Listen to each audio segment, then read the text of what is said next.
한때 한국의 경상북도 지역에 위치한 김천은 조용하고 아름다운 작은 마을이었습니다.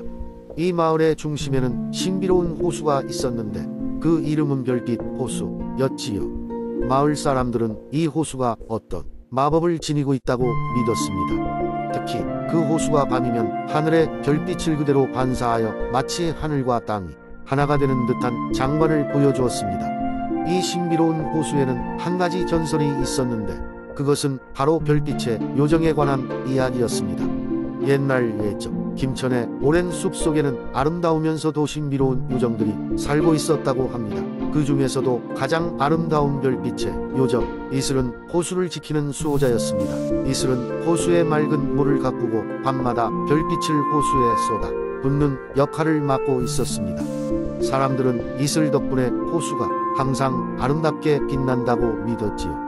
전설에 의하면 호수에 밤늦게 찾아와 별빛이 반짝이는 순간의 소원을 빌면 이슬이 그 소원을 들어준다고 합니다. 어느 날 김천 마을에 은수라는 소녀가 살고 있었습니다. 그녀는 항상 호수 근처에서 노는 것을 좋아했지요. 그녀의 가장 큰 소원은 멀리 떨어져 계신 병원에 있는 할아버지가 건강을 되찾는 것이었습니다. 그래서 은수는 어느 날 밤 호수로 조용히 걸어가 별빛이 가장 아름답게 비추는 순간에 마음속으로 간절히 소원을 빌었습니다. 이슬님, 저희 할아버지께 건강을 되찾아 주세요.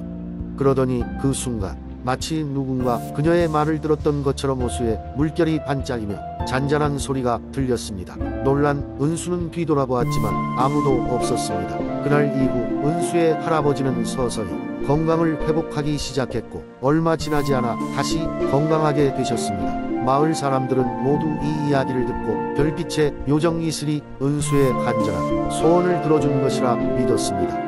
시간이 흘러 김천 마을은 변화하고 발전했지만 별빛 호수에 얽힌 전설은 아직도 많은 이들에게 전해지며 신비로운 아름다움을 간직하고 있습니다. 오늘도 누군가가 김천을 찾아 별빛 호수의 밤하늘 안에서 희망과 꿈을 간절히 빌고 있을지도 모릅니다. 두 번째 이야기 옛날 예적 한국의 대구 지역에 위치한 조용하고 평화로운 마을 용왕골에는 신비한 전설이 전해져 내려오고 있었다.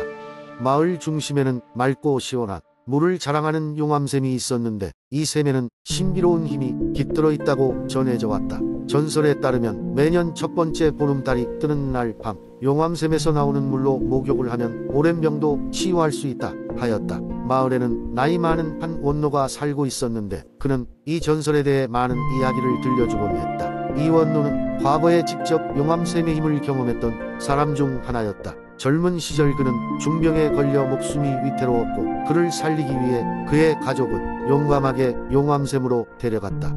바로 그 보름달 밤 용암샘의 물로 목욕한 후 그는 건강을 되찾았다고 한다. 세월이 흘러 이 전설은 점점 사람들 사이에서 희미해졌지만 여전히 용암샘의 물은 깨끗하고 맑았다. 그러던 어느 날 마을 사람들 사이에 이상한 소문이 돌기 시작했다. 최근 몇 달 동안 용암샘 근처에서 밤마다 이상한 소리가 들리기 시작했고 몇몇 주민들은 밤중에 이상한 빛이 샘에서 쏟아오르는 것을 보았다고 주장했다. 그러한 이야기를 듣고 젊고 호기심이 많은 한 남자 정성이 있었다.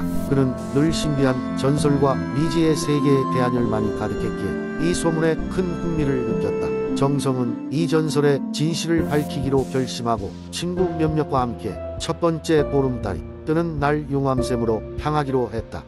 드디어 그 밤이 찾아왔고 정성과 그의 친구들은 마을 사람들이 잠에 든 후 몰래 용암샘으로 떠났다. 보름달이 하늘 높이 떠올라 주변 르르한 빛으로 물들이고 있었고 용암샘의 물은 소문대로 마법처럼 반짝이고 있었다.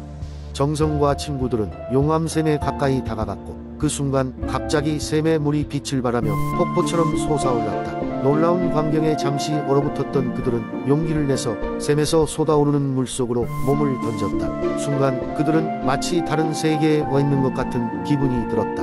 물속에서 그들은 자신들이 옛날 대구의 모습 속에 있는 것을 보고 놀랐다. 사람들의 모습, 건물, 광경까지 모든 것이 과거로 돌아간 듯했다. 그들은 무언가 이해할 수 없는 힘이 과거로 이끌어온 것을 깨달았다.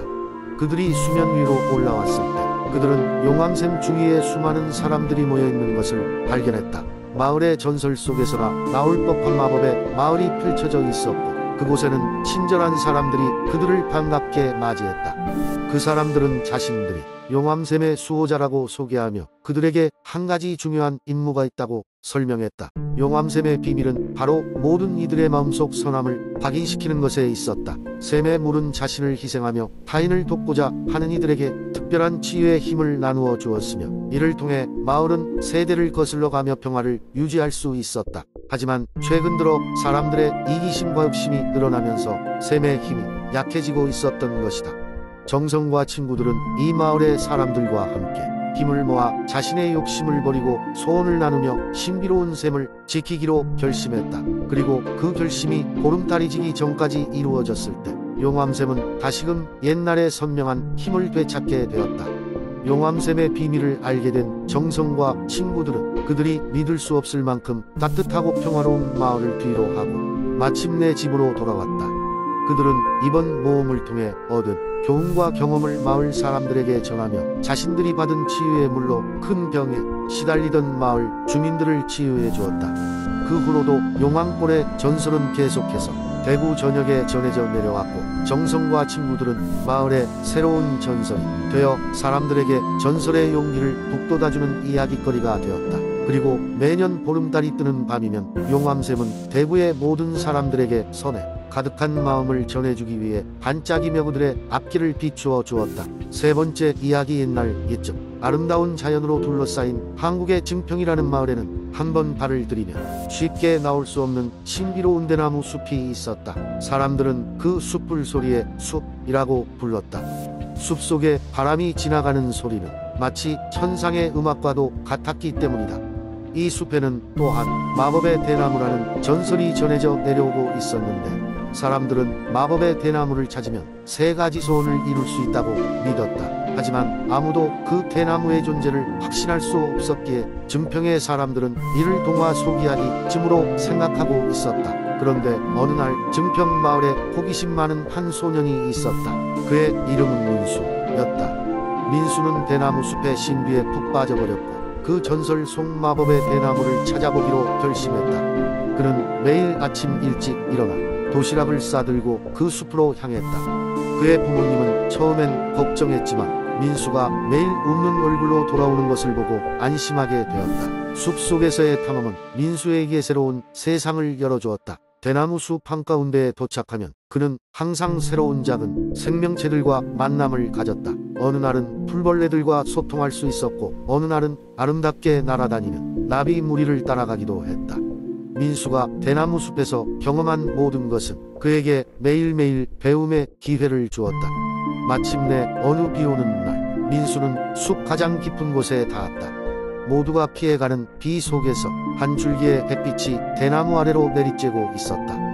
그 빛 속에서 민수는 다른 대나무들과 다르게 빛나는 한 대나무를 발견했다. 그의 호주머니에서 두근거림을 느끼며 마법의 대나무라 확신한 그는 대나무 앞에 서서 진지하게 세 가지 소원을 빌었다. 첫 번째 소원은 증평 마을 사람들이 행복하게 사는 것이었고 두 번째 소원은 자신이 공유할 수 있는 무한한 지혜를 가지는 것이었으며 마지막 소원은 이 대나무 숲이 영원히 사람들에게 열려 있어도 많은 사람이 그 신비와 아름다움을 느낄 수 있도록 하는 것이었다. 민수가 소원을 빈 후 그는 신기하게도 대나무 잎사귀들이 음악소리같이 흔들리는 것을 보았다. 마치 대나무가 미소를 짓는 것처럼 느껴졌다.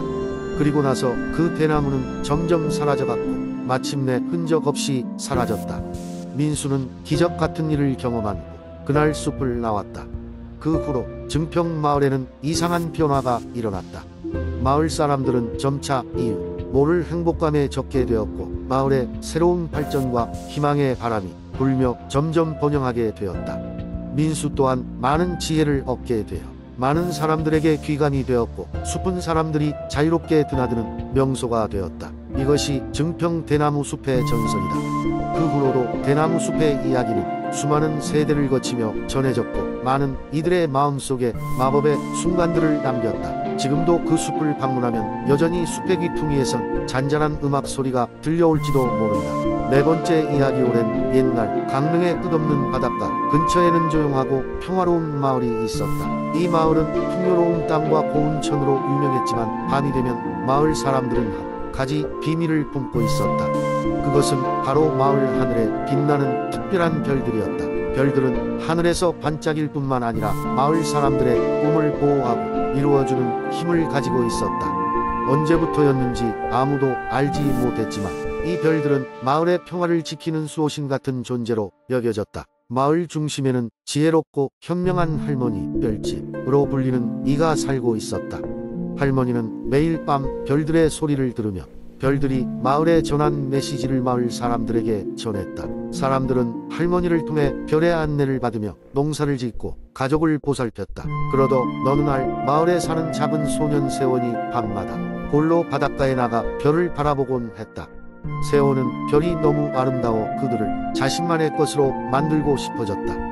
그리고 그는 한 가지 대담한 계획을 세웠다. 어느 어두운 밤 세원은 별을 잡아보겠다는 꿈을 안고 바닷가로 나갔다.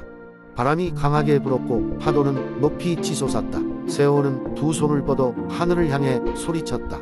별들이여 내게 와줘. 그 순간 하늘이 일렁이더니 은빛의 작은 별이 그의 손바닥 귀에 내려앉았다. 그 광경에 놀란 세원은 별이 주는 따스함을 느끼며 마음이 몹시 뛸 듯했다. 그는 집으로 돌아가 별을 그의 방 한 구석에 소중히 두었다. 하지만 그 밤 이후로 마을의 하늘은 더욱 어두워졌고 사람들의 꿈은 점점 이루어지지 않았다. 사람들은 불안에 떨며 할머니를 찾아갔다. 할머니는 고개를 숙인 채 어딘가에 별이 사라졌구나. 이대로는 마을에 불행이 깃들 것이다.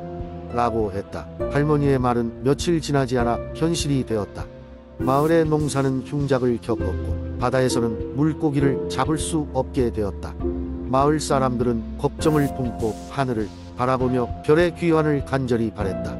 세원은 자신의 행동이 가져온 결과를 깨달았다. 그는 슬픈 마음으로 별을 다시 하늘로 돌려보내야 한다고 결심했다. 밤이 되자 그는 별을 품에 안고 바닷가로 갔다. 그는 별에게 사죄하며 돌아가야 함을 말했다. 바람은 다시 한번 강하게 불었고 밤하늘은 세원의 눈물로 반짝였다. 별은 세원의 손에서 떠나 하늘로 돌아갔고 마을의 하늘은 다시 밝은 빛으로 가득 찼다. 이후 마을은 다시 평화를 되찾았고 사람들은 세원에게 용서와 지혜를 배웠다. 세원은 그날 이후로 별이 전하는 메시지를 이해하는 법을 배우고 마을과 하늘을 잇는 새로운 별집으로 자라났다. 강릉의 마을 사람들은 밤하늘에 빛나는 별들을 보며 소년 세원의 이야기를 전하고 또 전했다. 별빛은 다시 사람들의 꿈을 지키며 마을을 수호했고 별과 인간 사이의 교감은 더욱 돈독해졌다. 그리하여 별을 훔친 소년의 이야기는 긴 세월 동안 강릉 사람들의 가슴 속에 새로운 전설로 자리 잡았다.